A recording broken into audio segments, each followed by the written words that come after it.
Have you ever felt a moment so sharp, so unexpected, that it didn't just stop you in your tracks? It carved a permanent crack inside you? I didn't know such a moment waited for me a week before Christmas, beginning like any other quiet morning in my kitchen, with the scent of fresh coffee rising toward a window frosted by cold air. But sometimes the smallest sounds carry the heaviest truths, and the truth that found me that morning arrived wrapped in my daughter's voice. Light, careless, drifting from the living room like it belonged to someone with no weight on her conscience. I wasn't trying to eavesdrop, in fact, I was only walking to refill my mug. Yet something in her tone, too cheerful, too relaxed, made my feet still and my heartbeat sharpen. You don't expect your own child to become the source of a sting you can feel in your bones, but betrayal rarely asks for permission before it lands. And then I heard it, clearer than breath, more cutting than any blade. Leave all 8 kids with her. We'll go relax at the resort. Just like that, like I wasn't a person, but a storage box where they kept responsibilities they didn't want to carry. My hands trembled. My coffee sloshed. My spine went cold. Because in that single sentence, I heard decades of being taken for granted condensed into a holiday plan that didn't even include asking me. And while she kept talking, laughing lightly, discussing hotel bookings, and finally getting some peace, my world didn't just shift, it split wide open.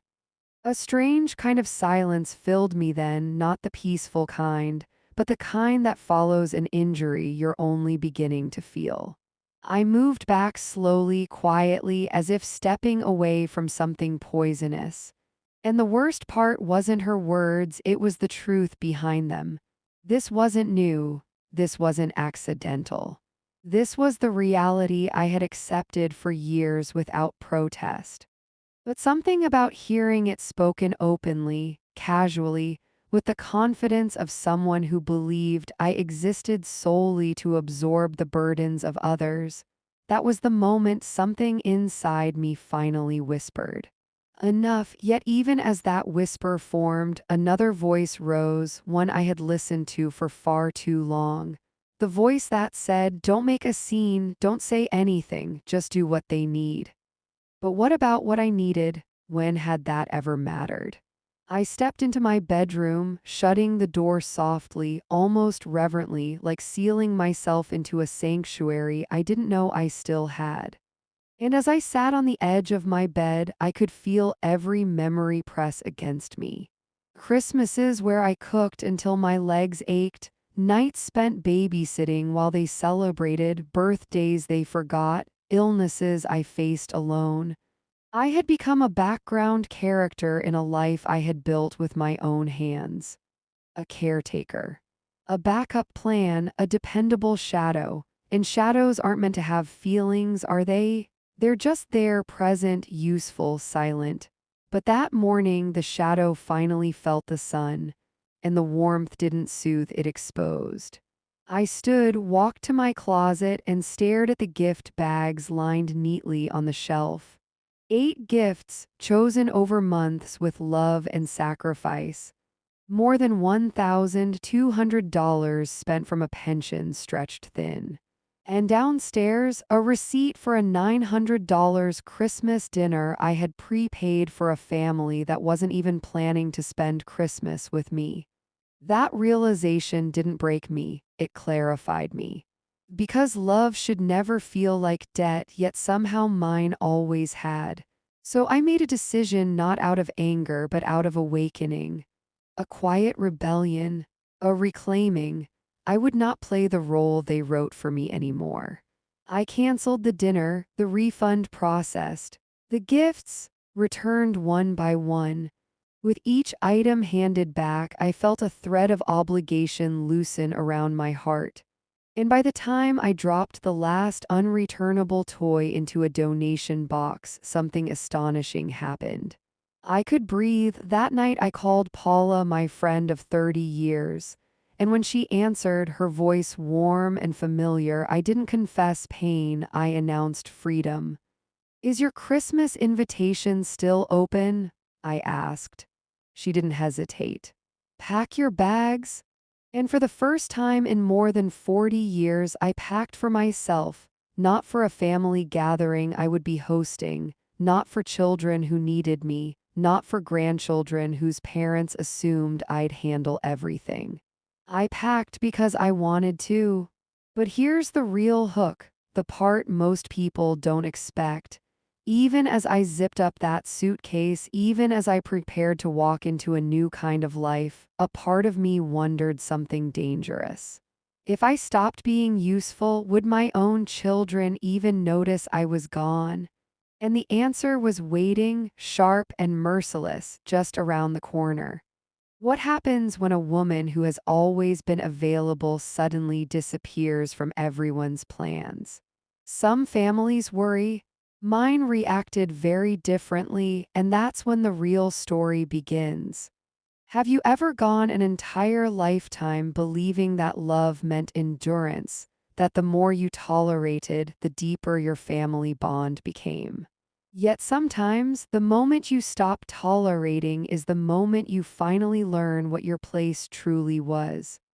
The night after I overheard my daughter's plan, my house felt unfamiliar, almost foreign to me, as if I were a guest in the place I had lived for decades. A strange, trembling energy filled the walls, not fear, not anger, but something sharper: anticipation. I kept moving through the rooms, turning off lights, wiping already clean counters, folding blankets that didn't need folding, because my hands didn't know how to rest after years of constant giving. Rest to me had always felt like guilt dressed differently. And yet, under all my fidgeting, a voice kept rising, steady and undeniable. They crossed the line. You cannot go back. But leaving behind a lifelong identity is not like closing a door. It's like stepping into air, uncertain if the ground still exists beneath you. And that is exactly how I felt: weightless, terrified, strangely exhilarated. As I packed the last of my clothes into the small suitcase Paula had convinced me to bring, I caught myself pausing at the family photo on my dresser. The big portrait where everyone else stood bright and centered while I hovered at the edge, half shadowed, half invisible. I picked it up, studied the smiles I had worked so hard to keep alive, and asked myself a question I had avoided for years. If I disappeared from that picture, would anyone even notice? The answer didn't hurt as much as I thought it would. It simply confirmed what my heart already knew. Being needed is not the same as being valued.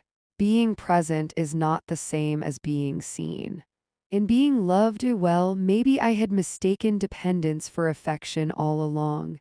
The hours before dawn were oddly calming. The air was cool, the house silent, and for the first time I wasn't waiting for a knock on the door, a cry from a grandchild, or a last-minute request disguised as affection. I sipped my coffee slowly, letting the quiet hold me instead of suffocating me. That peace, unfamiliar and fragile, was interrupted only by the faint buzzing of my phone. One message, then another. Then 5 more, piling up like warnings. I recognized the rhythm. It was the same frantic pattern my children used whenever they sensed something slipping out of their control. At first, the messages were harmless check-ins. "Mom, everything okay?" Then a little sharper: "Hey, you didn't answer earlier, call me." Then the real tone emerged, the one I had always submitted to: "We need to coordinate the kids' arrival. Don't forget we're leaving on the 24th." This time I didn't respond, and the silence was not an accident, it was a choice. You would think a simple choice to not answer a phone wouldn't feel revolutionary, but when you've lived your entire life responding out of obligation, choosing silence feels like setting your soul free. But freedom always triggers reaction, and the reaction came exactly as expected. Another message, this time edged with impatience. Mom, answer, this is important. That sentence made me laugh not out of humor but disbelief. Important to whom? Important for what? Important because without my cooperation, their perfectly planned, responsibility free vacation crumbled. That thought unlocked a wave of clarity inside me. They didn't want me. They wanted the convenience of me, and I had mistaken that convenience for love. As dawn crept across the sky, turning the living room gold, I zipped my suitcase and placed it by the door. My heart beat hard, not in fear, but in recognition that I was about to reclaim a life I didn't know I had abandoned. And that was when the doorbell rang, a sharp, impatient ring that cut through the morning like a blade. I froze, breathless, instantly knowing who it was. My daughter never came unannounced. She rarely came at all unless she needed something. And this morning, she needed answers. I moved slowly to the door, steadying myself, touching the cool brass handle as though anchoring myself to the woman I was becoming. When I opened the door, there she stood, wrapped in a stylish winter coat, hair perfectly set, the expression on her face a mixture of annoyance and rehearsed concern. It wasn't the face of a daughter checking on her mother, it was the face of someone whose plans were being threatened. Her eyes scanned the suitcase behind me in an instant, and I saw confusion flicker, followed by disbelief, followed by something darker. Entitlement cracking. Mom, she said, forcing a smile that didn't touch her eyes, we need to talk. But here is the hook. The moment she stepped inside, I realized something shocking. For years, I thought conversations with my children were discussions. They weren't. They were instructions, orders, expectations, and for years I had obeyed without even realizing it. Not this time, not today. Not after hearing her reduce me to a free service she could schedule like a cleaning appointment. When she asked what the suitcase was for, I didn't soften my voice. I didn't apologize. I simply told her the truth. I won't be here for Christmas. The silence that followed wasn't just quiet, it was seismic. Her expression shifted as if someone had rewired her understanding of reality. And in that shifting moment, I witnessed something I had never seen before, the shock of a child realizing their parent has boundaries. But shock quickly turned to indignation and her voice rose. Mom, you can't just leave. We already made plans. That sentence revealed everything I needed to know. She wasn't worried about me. She wasn't concerned for my well-being. She was panicking because suddenly she had to be a mother to her own children without leaning on me like a crutch. And when she said, "We're counting on you," I felt a calm strength settle over me, a strength I didn't know I possessed. "I know," I said quietly, "and that's the problem." Her gasp echoed, and for the first time I watched her struggle to speak. But inside that struggle, I finally saw the truth. She wasn't used to hearing no. She wasn't used to facing consequences. She wasn't used to a mother who refused to be used. And as she stood there, staring at the suitcase, I knew there was no turning back. Because the moment you choose yourself, you stop being manageable. And my children were about to discover exactly what that meant. What happens when a lifetime of silence breaks open and your children realize you won't save them anymore? The fallout came fast, and it got uglier than I expected. Have you ever watched someone's confidence crumble in real time? Not because you attacked them, but because you simply stopped playing the role they assigned you?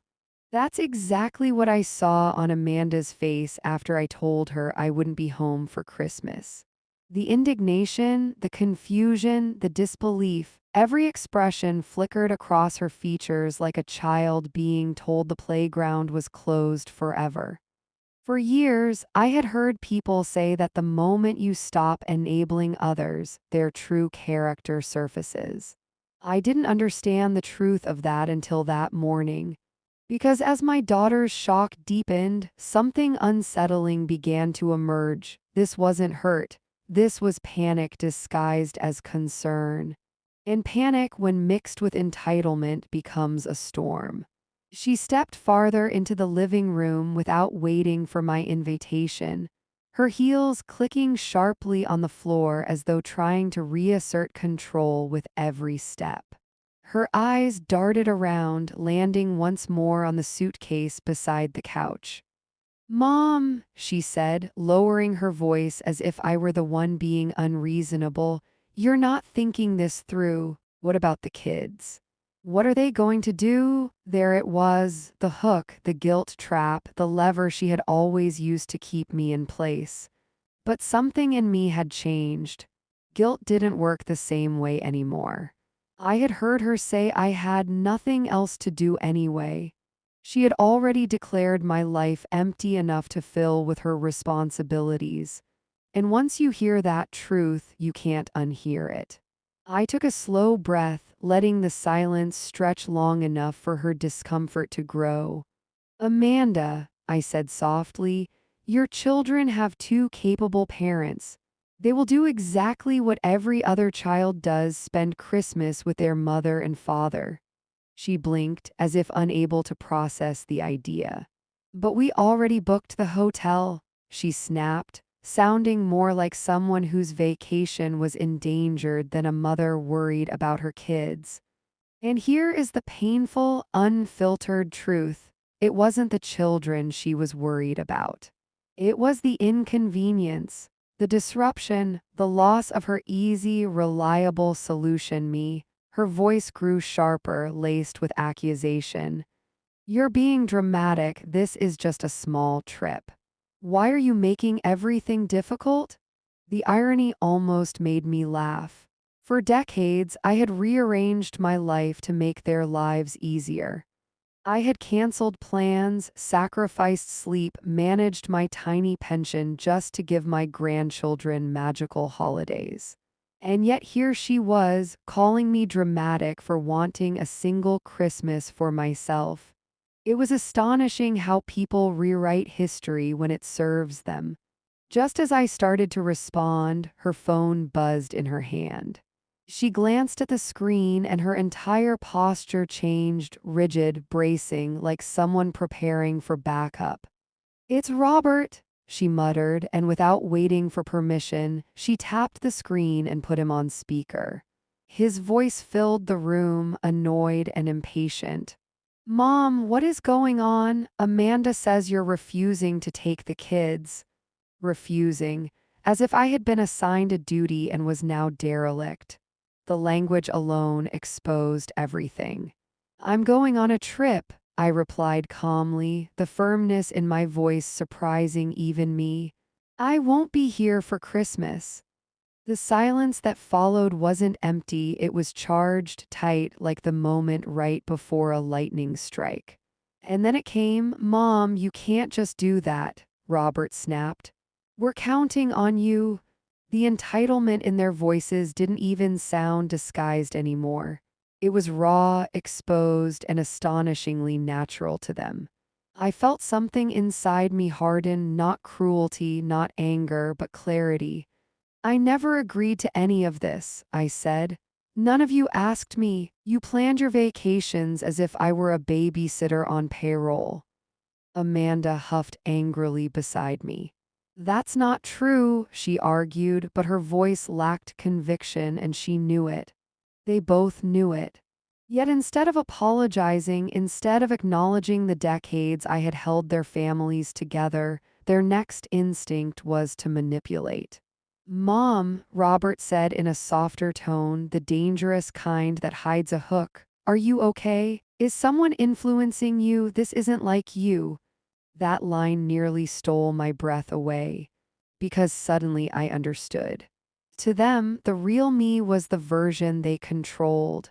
The version who never said no, the version who took care of everything while they enjoyed their lives. Independence wasn't me. Boundaries weren't me. Self-respect wasn't me. They didn't want a mother, they wanted a service. I let the silence answer him. And into that silence, Amanda added her own quiet threat. "If you leave," she said, voice trembling with suppressed anger, "don't expect things to go back to normal." That sentence struck me in a way she didn't intend, because for the first time I didn't want normal. Normal had been draining me, aging me, diminishing me. Normal had chipped away at my identity until only usefulness remained. In that moment, I saw clearly they weren't afraid of losing me. They were afraid of losing access to me. I reached for the suitcase handle and stood upright, feeling a strength in my spine that had been missing for decades. Amanda stood motionless as I walked past her, her eyes wide, her mouth slightly open, as if she couldn't believe this was happening. And here's the hook: entitlement never prepares itself for resistance. It only prepares itself for compliance. When Paula's car pulled into the driveway right on time at 8 a.m., I felt something inside me lift like a bird uncaging its wings for the first time. Amanda stared out the window as if witnessing a betrayal, not understanding that the true betrayal had happened years before. In every moment, they had treated my life as an extension of their convenience. I opened the door, stepped outside, and as the morning light touched my face, I realized something. Leaving wasn't abandonment. It was self-rescue. But as I placed my suitcase in Paula's trunk, my phone buzzed again, this time with a message that would ignite the next chapter of chaos. What message did they send that nearly made me doubt everything? And how did I find the strength to keep walking away? The storm was only beginning. There's a particular kind of silence that follows a major decision, the kind that feels like the world is holding its breath, waiting to see if you will stand by your choice or fold under the weight of old habits. As I placed my suitcase in Paula's trunk, that silence wrapped around me like a fragile armor. I wasn't scared, not exactly. I was something deeper and more uncertain, like a woman learning how to walk again after years of crawling. Paula smiled at me, the warm, steady kind of smile that doesn't ask questions, only offers support. "Ready?" she asked. I nodded, though my hands trembled slightly. And then, just as I opened the passenger door, my phone buzzed again.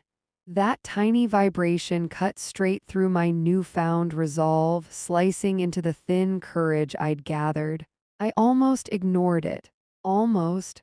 But old instincts die hard, especially the instinct to check if someone needs you. And that instinct, conditioned over decades, pulled my eyes down toward the glowing screen. One new message from Robert. 5 words that hit harder than any argument. "The kids are crying, Mom." For a moment, I couldn't breathe. Guilt rushed in with an intensity so sharp it felt physical, like a hand around my throat. My grandchildren, my sweet, innocent grandchildren, were crying. And just that thought alone nearly unraveled everything I had carefully built since the moment I overheard Amanda's conversation. It's astonishing how guilt manipulates the heart, how it can make you doubt your own truth, twist your own memories, and try to drag you back into patterns that suffocated you. I could imagine them now, tiny faces, teary eyes, asking why Grandma wasn't answering. And for a split second, I felt myself reaching for the door handle, ready to run back inside and undo all of it. That's how deeply motherhood buries itself inside us.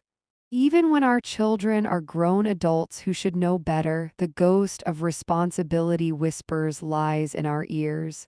They need you. They can't be okay without you. But then something shifted, a flicker of clarity breaking through the fog. A question rose from somewhere deep inside me. Are they crying because they miss me, or because their parents told them they can't go on vacation now? That question stung, but it was necessary. Because my grandchildren loved me, yes. But had Robert told them the truth, Or had he used their names as weapons, as emotional leverage to drag me back into line? The timing was suspicious.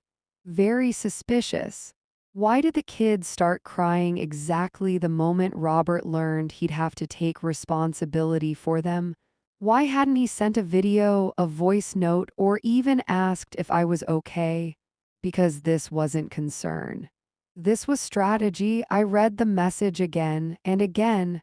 The words began to shift in meaning each time, revealing what lay beneath them. Then another message appeared. Mom, please don't do this. It's Christmas.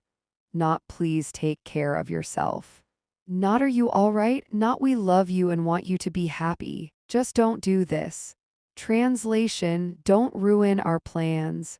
And then the third message arrived, the one that hardened something inside me permanently. You're breaking the family apart? That was the moment clarity returned with full force.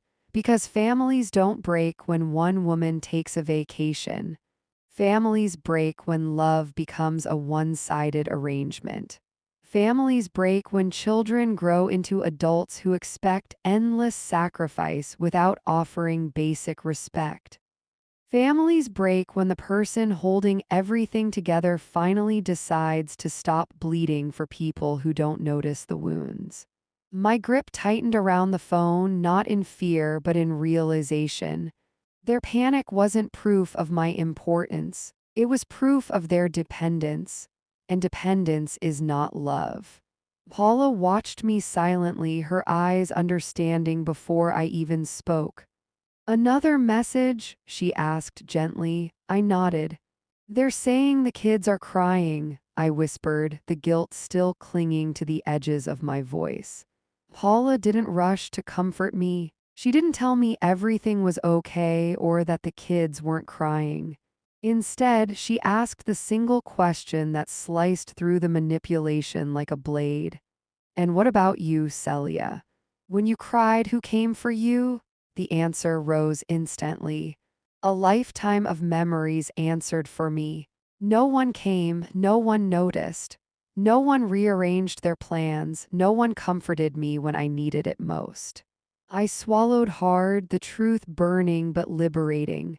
I turned off the phone. And this time I didn't hesitate.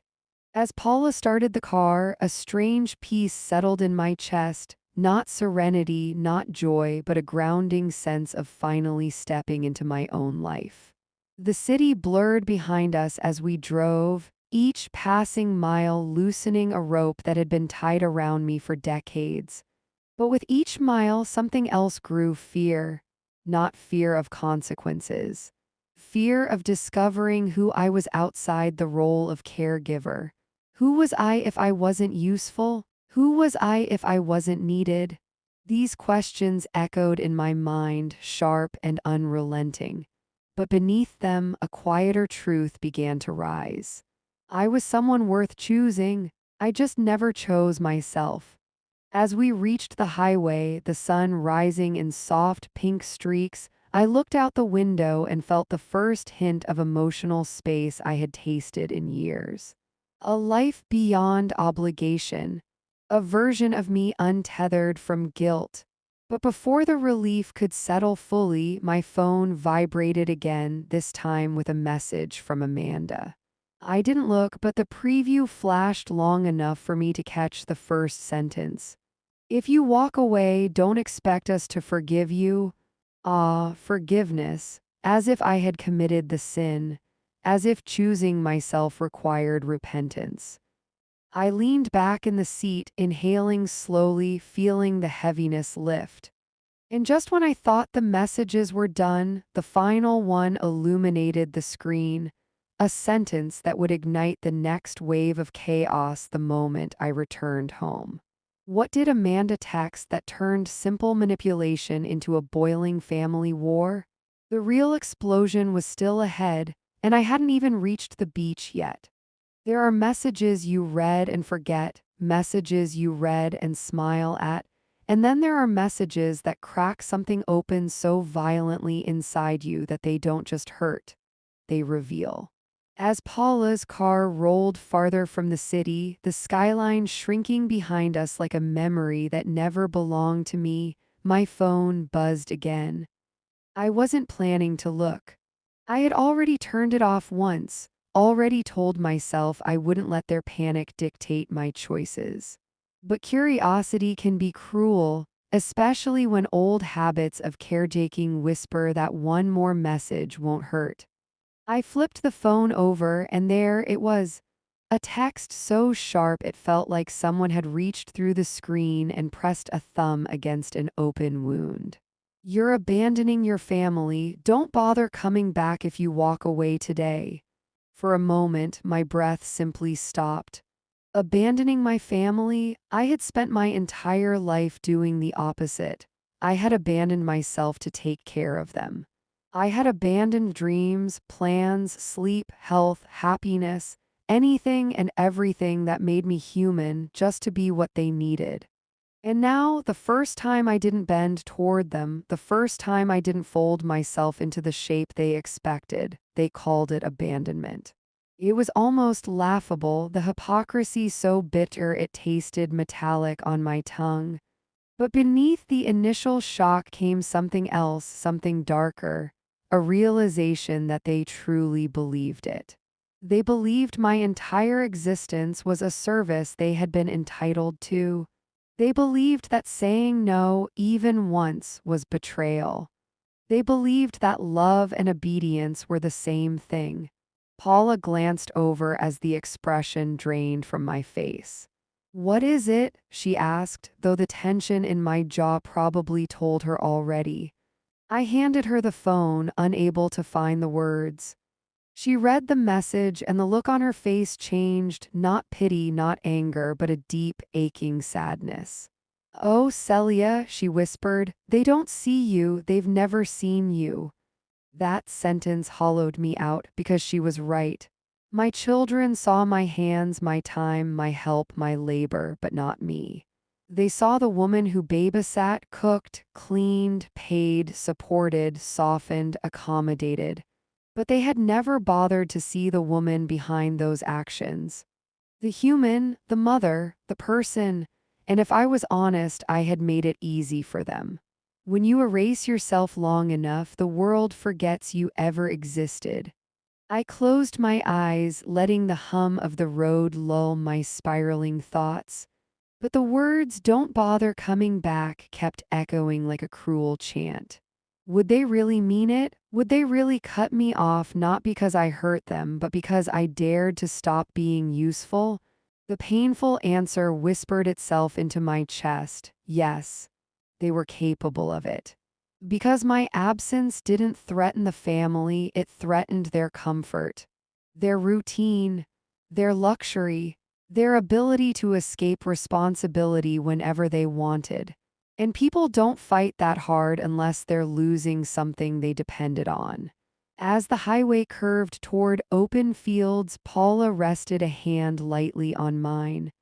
"Let me tell you something," she said. "Love does not demand your exhaustion. Love does not require your sacrifice as proof.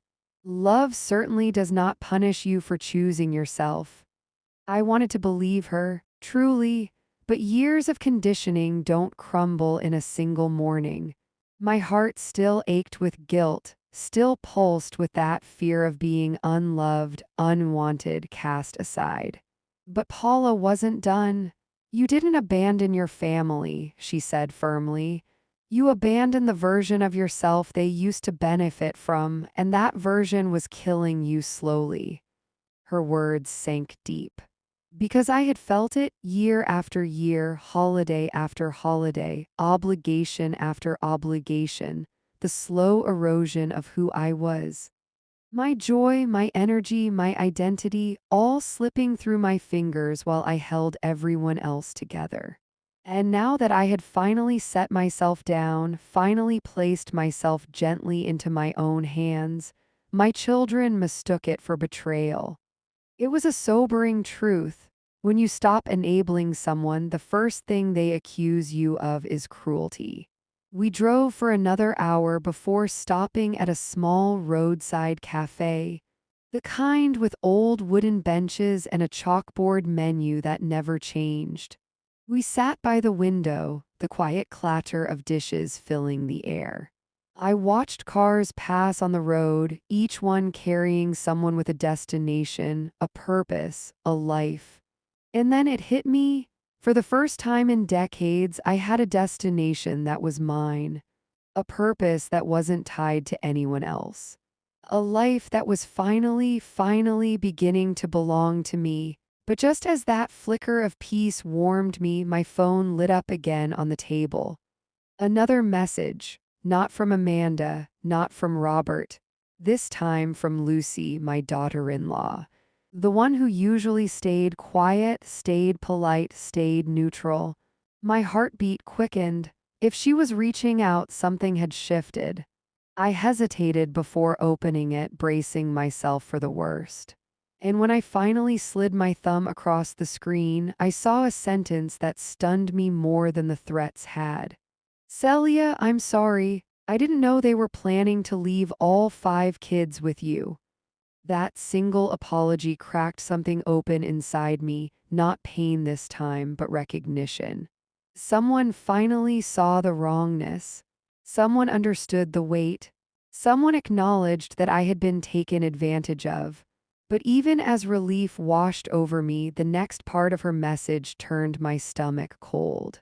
"Robert told me you canceled everything. He's furious. Amanda told everyone you're ruining Christmas on purpose." Everyone, that word echoed like thunder. How many people had they pulled into this story? How many friends, neighbors, relatives were now being told that I was the villain, that I was unstable, dramatic, selfish? Lucy sent one last message. "They're coming to your house on the 28th, both of them. They want to confront you." A chill ran down my spine. I wasn't even home and the battle lines were already drawn. What happens when 2 entitled adult children show up ready for war and their mother isn't there to surrender anymore? The confrontation they planned was nothing like the one they got. There's something surreal about knowing a storm is forming miles away while you stand in perfect sunlight. As Paula and I reached the little coastal town, its pastel houses glowing softly under the late afternoon sun, you'd never guess that chaos was gathering behind me like a dark cloud. The sea breeze touched my skin, warm and gentle, as though this place were welcoming me into a world where I didn't have to flinch at every request or brace myself for every phone vibration. But even as we unloaded the bags and stepped into the cozy 2-bedroom cottage Paula had rented, Lucy's final words replayed in my mind like a warning siren. "They're coming to your house on the 28th. A confrontation. A showdown, the very thing I had spent years avoiding. And yet, strangely, I felt no urge to panic. Instead, I felt a deep, steady calm, like the calm that settles inside a person who finally knows they've done what they needed to do. Storm or no storm, I wasn't going back. The cottage smelled faintly of sea salt and lemon, a scent that felt like freedom. Paula opened the windows, letting in the ocean air, and I stood by the door for a long moment, feeling the ground beneath me, grounding myself in the reality I'd chosen. "You'll feel better once you see the beach," she said gently, placing a warm hand on my back. And she was right. When we stepped onto the sand, the world I'd left behind suddenly felt impossibly far away. The waves rolled in with steady certainty, each one whispering a reminder. Nothing stays the same forever, not the tides, not life, and certainly not the version of myself I'd allowed my children to shape. Still, even as we walked along the shoreline, my mind replayed images of Amanda and Robert marching to my house in outrage, banging on my door, expecting me to appear like I always had, ready to apologize, ready to fix things, ready to sacrifice myself for their comfort. And there was the hook, They would ring a bell I would not answer. They would pound on a door that would stay closed. They would demand explanations from empty air. Because for the first time in their lives, their mother had disappeared from the role they wrote for her. And entitled people don't open their eyes until the world forces them to. But what truly caught me off guard that evening wasn't my children's impending arrival. It was the unexpected sense of peace settling inside me. The more distance I put between myself and the house where I had been overworked, overlooked, and undervalued, the more I realized that home is not a place. Home is how you feel inside your own life. And for decades, I had lived in a life that felt like a storage unit for other people's needs. The first night at the cottage, Paula made a simple dinner: grilled fish, fresh bread, a bottle of chilled wine. The meal wasn't elaborate, but it tasted like something rare: the absence of expectation. After eating, we sat on the terrace, wrapped in soft blankets, watching the moon shimmer on the water. I couldn't remember the last time I had watched a sunset without interruption, without someone calling from another room, without a chore pulling me away. But even peace has a heartbeat, and mine skipped when my phone buzzed again from inside my bag. I felt the vibration like a distant knock on a locked door. Paula saw my reaction. "Leave it," she said. "Give yourself one evening without them." A part of me wanted to resist, another part clung to the freedom her words offered. I didn't check the phone, I let it buzz in the dark, unanswered, unnoticed. And that small act, ignoring a message, felt like a revolution. The next morning, though curiosity tugged at me, I finally turned the phone on. 17 missed calls, 12 new messages, 4 voicemails. Each notification tightened a different thread inside me. The texts were exactly as expected, some dripping with guilt. "Mom, the kids want to see you." Some dripping with accusation. "I can't believe you're doing this." Some dripping with entitlement. "You need to call us back right now."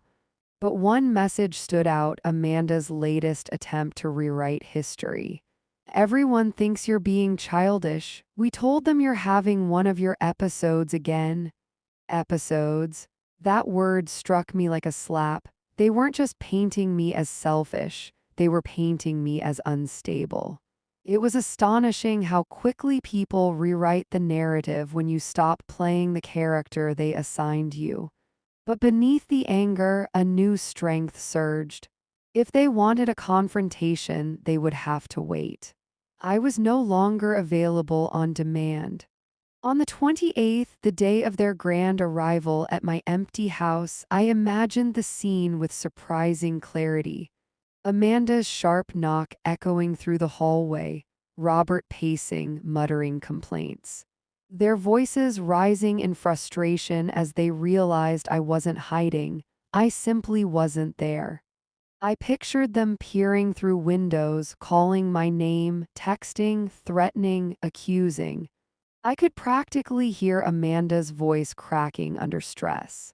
"Where is she? She can't just leave." But I had left, and the world had not ended, not for me at least. Later that afternoon, my neighbor Lena confirmed everything. A message from her popped up. They came. "They were banging on your door for an hour. They looked shocked when I told them you were gone for the holidays." Gone for the holidays. The phrase felt triumphant.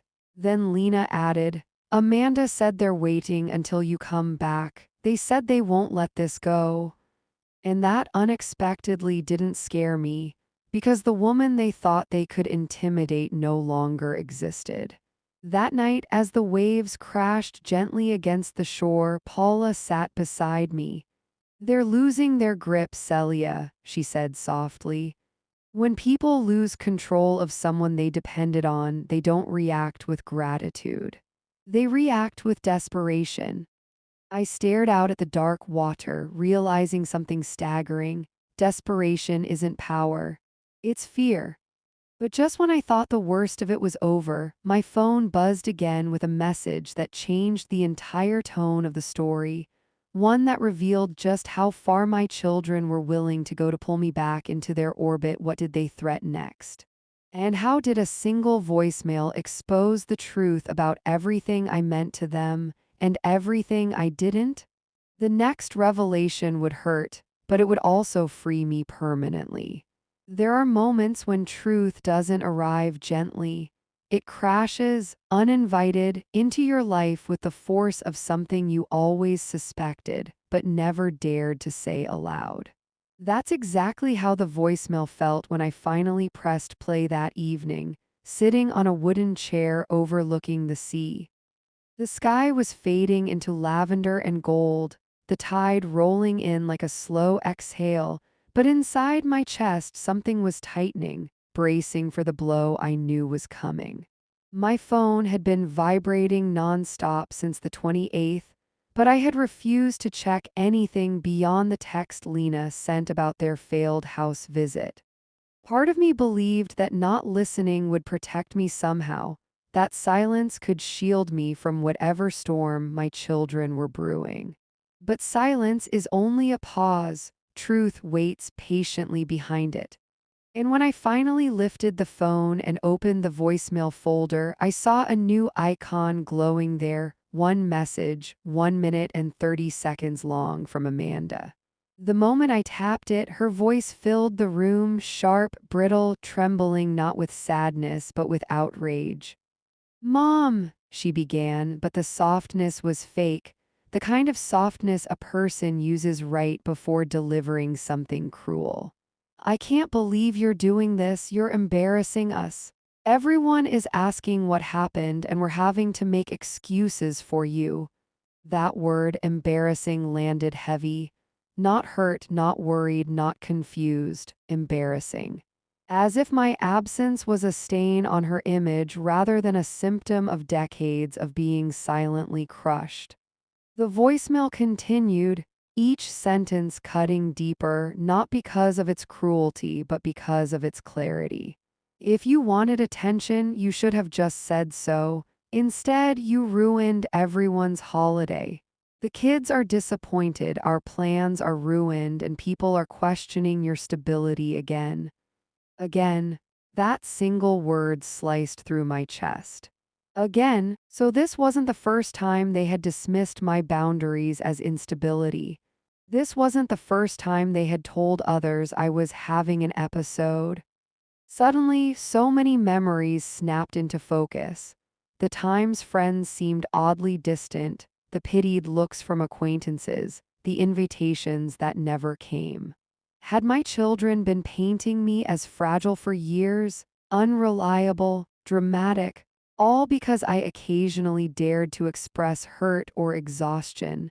The realization spread like wildfire through my veins. They had rewritten my identity to others so they could continue using me without consequence. And behind their backs, people viewed me through a lens my own children crafted. The voicemail shifted tones halfway through, becoming lower, more venomous. "Robert and I talked. If you think you can just walk away from the family and come back like nothing happened, think again. We're not going to tolerate this kind of behavior. If you want to act like a child, then we'll treat you like one. When you get back, we are going to sit down and have a serious talk about your responsibilities." Your responsibilities. My responsibilities, not my life, not my well-being, not my happiness, just responsibilities to them. Then came the part that broke something, but not in the way they intended. Amanda whispered it as if lowering her voice could make it more powerful. "You need us more than we need you, Mom, and if you keep this up, don't expect us to fix things for you later." Fix things for me, I almost laughed. Fix what? My loneliness, my exhaustion, my invisibility, they had done nothing but deepen those things. What could they possibly fix? And yet, the final seconds of the voicemail delivered the truth that cracked everything open. You leaving like this, it proves what we suspected. You can't handle things anymore. Maybe we should start making decisions for you." The implication was unmistakable. They weren't just angry, they were preparing to control me. Legally. Emotionally, practically, they were laying the groundwork to treat me not as a mother, but as someone incapable of autonomy. And why? Because autonomy meant losing access to the free labor they had relied on for years. I paused the voicemail, my hands trembling not with fear, but with an awakening so powerful it felt like a second heartbeat. All my life I had worried about being a burden. I never realized they had only valued me as long as I wasn't one. They wanted my service, not my presence. They wanted my time, not my company. They wanted my caregiving, not my humanity. And the moment I stopped giving, they questioned my sanity instead of their behavior. As I stared at my phone, Paula came outside carrying 2 cups of warm tea. She glanced at my expression and didn't ask what happened. She set the cup beside me and sat quietly, waiting for me to gather words. And when I could finally speak, my voice was soft but steady. "They think I'm unstable," I said. "They've been telling people that for years, I think." Paula didn't react with shock. Instead, she sighed, a deep, weary sound of someone who had seen similar patterns before. "People paint others as unstable when they fear losing control of them," she said gently. "It's easier to call a woman irrational than to admit they've mistreated her." Her words landed with painful clarity, because it was true. It had always been easier for them to doubt my emotions than to examine their behavior. It had always been easier for them to label me dramatic than selfish themselves. It had always been easier for them to paint me as fragile rather than admit they had exhausted me. I lifted the tea to my lips, savoring the warmth, letting it anchor me. And as I stared at the horizon, a realization settled over me, not sharp, not sudden, but heavy and certain. I was not returning to that house the same woman. I wasn't even sure I was returning at all. Because this trip to the beach wasn't just an escape, it was a rebirth. And rebirths demand distance from the forces that nearly destroyed you, but the story wasn't over, not even close. Because the next message left by Robert, not Amanda, didn't try to guilt me. It didn't try to threaten me. It announced something that would change the entire landscape of our family forever. What did Robert reveal? And why did his message force me into a decision far bigger than a Christmas getaway? The truth he confessed was the breaking point.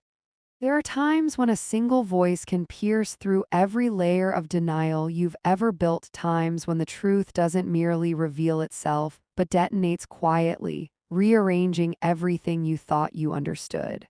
That's what Robert's voicemail did the moment I pressed play. Paula had gone inside to shower, the cottage windows glowing with warm light as evening settled in, and I sat alone on the porch, the ocean whispering its steady rhythm behind me. I expected anger, guilt, maybe manipulation. After all, that had become the chorus of the past few days. But the tone of Robert's voice surprised me, not sharp, not furious, but something strained, cracked around the edges. For a brief second, I wondered if it was remorse. I should have known better. Remorse doesn't sound like desperation dressed up as authority. "Mom," his voice began, low and clipped, "I'm calling because I need you to understand something before this gets out of hand." Before this gets out of hand. As if my choice to take a vacation, the first in over 40 years, was the crisis, not their entitlement. Still, there was a tightness in his voice I hadn't heard before, a trembling beneath the anger, like someone whose carefully kept secrets were slipping. "Amanda and I have talked," he continued, "and we think it's only fair we tell you what's been going on." Fairness had never been their language before. Fairness was something they demanded from me, not something they offered. Which meant whatever was coming wasn't kindness, it was leverage. "We've been covering for you," he said, and my pulse stalled. "Every time you forget things, every time you get overwhelmed, every time you say you're tired, we've been telling people you're fine. Protecting your reputation. But if you keep acting like this, running off, making impulsive decisions, we won't be able to do that anymore." My breath cooled in my chest. Protecting my reputation.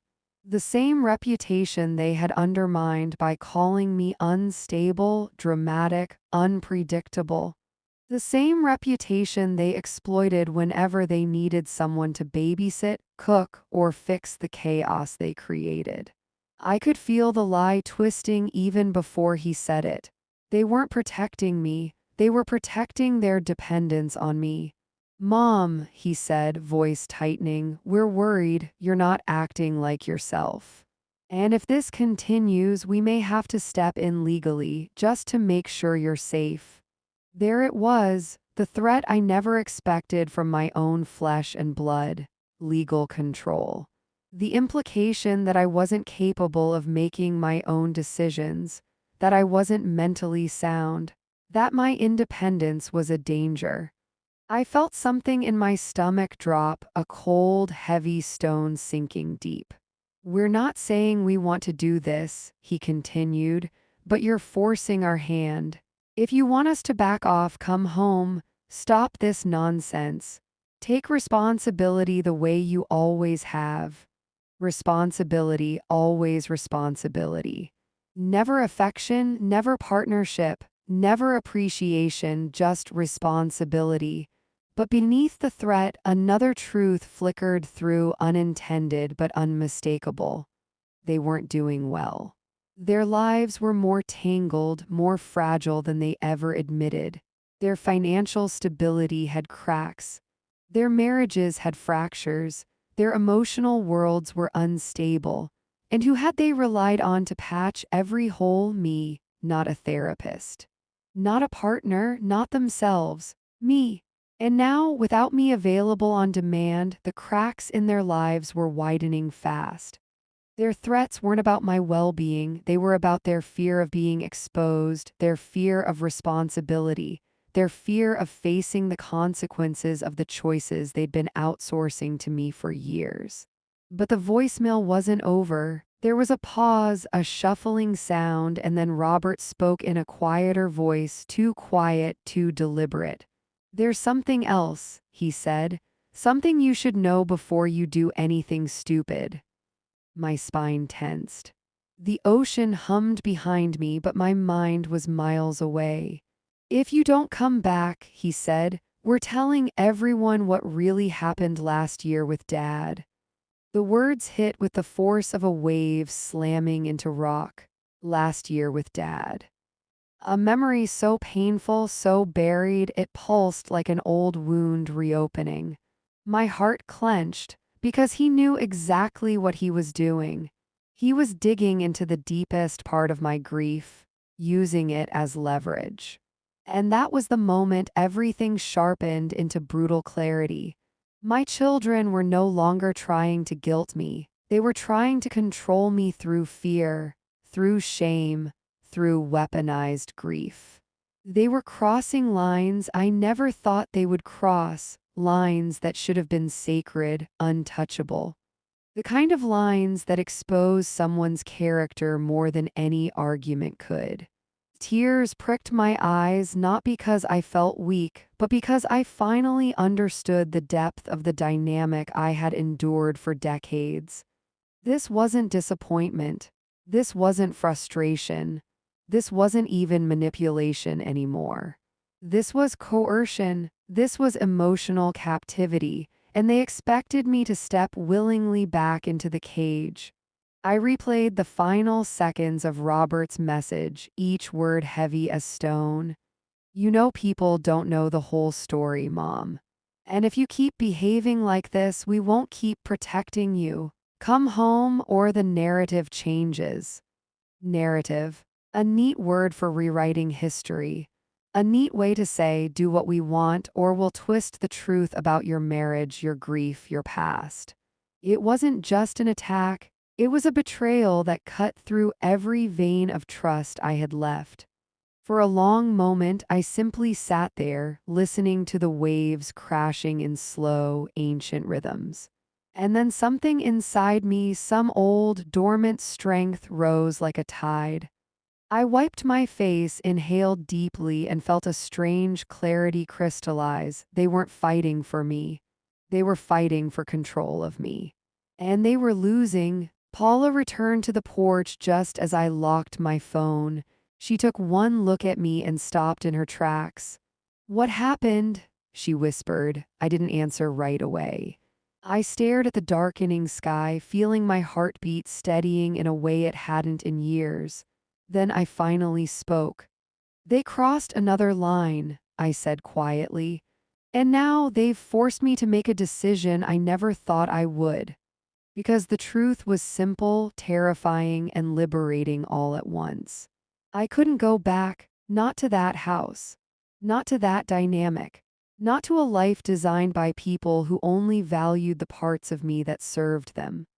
But before I could tell Paula the decision forming inside me, another message came through, this one from an unexpected source, carrying information that shifted everything in a direction I never saw coming. Who reached out next? And what shocking truth did they reveal about my children's real motives and their real fear? The final twist was about to surface. Some truths don't walk into your life gently, they barge in, unapologetic and shattering, demanding to be acknowledged. And the truth that reached me that night didn't come from my children or Paula or the echo of my own instincts. It came from the person I least expected, my eldest granddaughter, Claire. Her message appeared on my phone as Paula and I were finishing dinner, just a quiet ping cutting through the soft clatter of dishes. I almost ignored it, thinking it was more backlash from Amanda or Robert, another attempt to drag me back into their orbit. But something about the sender's name made my heart still. Claire never reached out unless it was something important. And when I opened the message, the words unfolded like a door being flung open on a room I didn't even know existed. "Grandma, I need to tell you something. Mom and Uncle Rob are lying to everyone." My breath caught. Because children might manipulate, adults might rewrite narratives, but grandchildren, especially ones old enough to observe, rarely have the patience for pretense. They see what others ignore. They feel what adults push down, and Claire, sweet Claire at 17, had grown up watching everything. "They're telling everyone you're having a breakdown," she continued, "that you disappeared without warning. But you didn't, they just didn't bother to ask you what you wanted." Her bluntness hit with the force of a truth I had always sensed but never heard spoken aloud. For years, I worried I hadn't been a good enough mother. I worried that the distance my children created meant I had failed them. But Claire's words cut through that illusion with precision. It wasn't that I wasn't enough. It was that they demanded too much. But the next messages were what shook me to my core. "Mom said you owe her, that you're being ungrateful, that after everything she did for you, the least you could do was watch us for Christmas." Owe her, ungrateful, everything she did for me. The irony was so sharp it bordered on painful. My entire life had been poured into raising her, supporting her, holding her together after every crisis, emotional, financial, personal. Every time she fell apart, I was the one who pieced her back. Every time she needed stability, she ran to me, not the other way around. And now she told people I owed her. Claire didn't stop there. "Uncle Rob said they should have taken control of your finances years ago, that you weren't capable of managing things since Grandpa died." The message turned my stomach. My children had not simply been manipulating the situation. They had been planning this narrative for years, shaping it quietly, piece by piece, so that one day, if they needed to, they could claim control of my life under the guise of concern.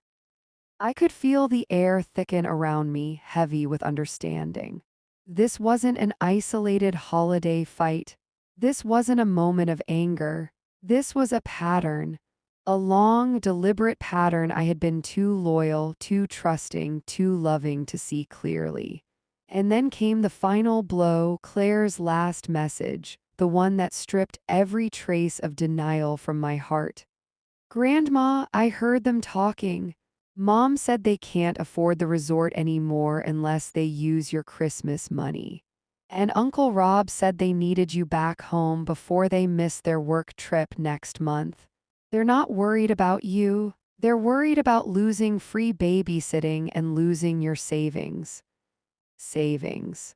Not much, but apparently enough that they felt entitled to it. Suddenly, everything made sense: the urgency, the threats, the emotional manipulation, the narrative of instability. They weren't afraid for me, they were afraid for their lifestyle, their comfort, their plans. Losing me meant losing the crutch they had built their lives around. And for the first time, I saw their fear clearly, not fear of my unraveling, but fear of their own responsibilities. Paula looked at me from across the table, brow furrowed. "You're pale," she said softly. "What happened?" I handed her the phone, unable to speak yet. She read Claire's messages slowly, each line pulling her mouth tighter. When she finally looked up, her expression wasn't shock, it was confirmation. "They're scared, Celia," she said. "Not of losing you, of losing what you do for them." And hearing it spoken aloud cracked something open inside me, not sadness, not anger, but liberation. Because suddenly the weight I had carried for years wasn't mine anymore. It belonged to them. But the message didn't end there. Claire sent a final voice note, small, shaky, but brimming with something unexpected, genuine concern. "Grandma, please don't come home yet. Mom and Uncle Rob are planning to guilt you in front of everyone. They want to corner you so you feel embarrassed and agree to everything. Please stay away until you're ready. I love you. I see you. You don't deserve how they treat you." That was the moment my chest cracked open, not from pain, but from validation, from knowing someone at last understood. Someone saw the truth I had been swallowing for decades. Someone recognized the woman behind the mother. Tears welled in my eyes, hot and relentless, not because I was broken, but because I was finally seen. I stepped outside, the cool night air washing over me, carrying the scent of salt and distant waves. The moon reflected on the water like a silver path leading somewhere new, somewhere possible. I realized then that I wasn't running away. I wasn't abandoning anything. I was reclaiming myself, and I wasn't alone. Someone in the next generation had seen the truth and refused to stay silent. As I stood there, heart steadying, my phone buzzed again. I expected more manipulation, more threats, more demands. But the name on the screen wasn't Amanda. It wasn't Robert. It wasn't even Claire. It was someone I hadn't heard from since last Christmas, someone who knew a different version of the story. Someone who carried a truth my children had always feared would come to light. Who reached out next, and what truth did they reveal about my past, my marriage, and the lie my children built their power on? The final confrontation was coming, and I was no longer the woman who would bow to it. Some endings don't come crashing in. They arrive quietly, with the soft vibration of a phone in your palm and a name on the screen you never expected to see again. As I stood under the moonlit sky, Claire's messages still echoing inside me like whispers of long-awaited truth, I stared at the caller ID blinking across my screen. Marcy. my late husband's sister. A woman who had always seen through the polished stories my children told, who had once tried to warn me about the subtle ways they were twisting the past for their benefit. We had drifted apart after my husband's death, not from conflict, but from exhaustion. I was too busy filling every gap my children created to maintain relationships outside the ones draining me. And now here she was, calling at a moment when the truth was already unraveling at my feet. I hesitated for a breath and then I answered. Her voice came through warm, steady, and overflowing with something my children hadn't shown me in years. Concern. Celia, honey, she said gently, are you all right? I heard some things that didn't sit right with me. I leaned against the wooden railing, the ocean humming in the background like the world exhaling with me. What did you hear? I asked, though part of me already knew. She sighed deeply. Amanda called me, she said. Told me you'd run off, said you weren't well. She hinted you weren't thinking clearly. There it was again, the narrative of instability. The weapon my own children were wielding against me, but Marcy didn't stop there. Something about how you'd been this way since your husband passed, she continued. How grieving made you irrational. Rational, irrational, stable, unstable. The labels they tossed around so easily. Marcy took a breath, her voice firming. Celia, I knew your husband better than they ever did, and I know you were the one holding everything together while he was falling apart. Her words hit me like sunlight breaking through storm clouds. What do you mean? I whispered. Because for decades, my children had painted a very different version of that story, one where I was fragile, emotional, dependent. But Marcy wasn't finished. Your kids don't know the truth, she said quietly. They don't know how much of your grief was actually relief. My entire body froze. Relief. A word I had never dared to speak. A word buried beneath years of silence and shame. My husband had been loving in many ways, but he had also been a man who leaned far too heavily on me, who made me the emotional anchor for every storm he created, who left me to pick up the pieces when he checked out, shut down, or spiraled.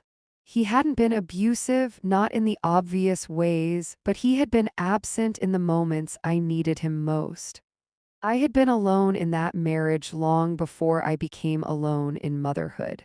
And somehow, deep inside, my children had sensed that emptiness, not as something I endured, but as something I caused. Your kids always thought you were the emotional one, Marcy continued. But the truth is, you were carrying everything. He leaned on you too hard. You never got to fall apart because he needed you too much. And after he died, your kids needed a story that made sense to them. Blaming your grief was easier than admitting they'd relied on you the same way he did. My throat tightened. Because suddenly everything aligned, their narrative of instability, their entitlement, their expectation that I fill every role silently. They had grown up watching me hold up the world. They thought that was normal. They thought that was my function. They thought it required no effort. And when I finally let myself collapse years later, they mistook it not for exhaustion but for weakness. Celia, Marcy said softly, you're not unstable. You were never unstable. You were overwhelmed because you were doing the work of 3 people. Your children don't know half of what you carried. I closed my eyes as a deep, aching truth bloomed inside me. My children weren't afraid of me losing control. They were afraid of losing control over me. Marcy continued, her voice weighted with both love and warning. And there's something else. I wasn't going to tell you this unless it became necessary. But now it's necessary. She paused long enough for my heartbeat to stutter. Your husband left a letter for you. You were supposed to get it after the funeral, but your children, she exhaled sharply. They kept it from you. They said you didn't need it, that it would make things worse. My knees softened. A letter from him? A letter withheld by my own children? Marcy, why would they do that? I whispered. She didn't sugarcoat it. Because the letter wasn't about grief. It was about freedom. He apologized for depending on you too much. He asked you to live your life now, to travel, to rest, to choose yourself. She paused. He said you deserved a life that belonged to you. A sound escaped me, half sob, half breath, as tears blurred the world around me. For years, I believed my husband's death had left me with nothing. But he had tried to leave me with something priceless. Permission.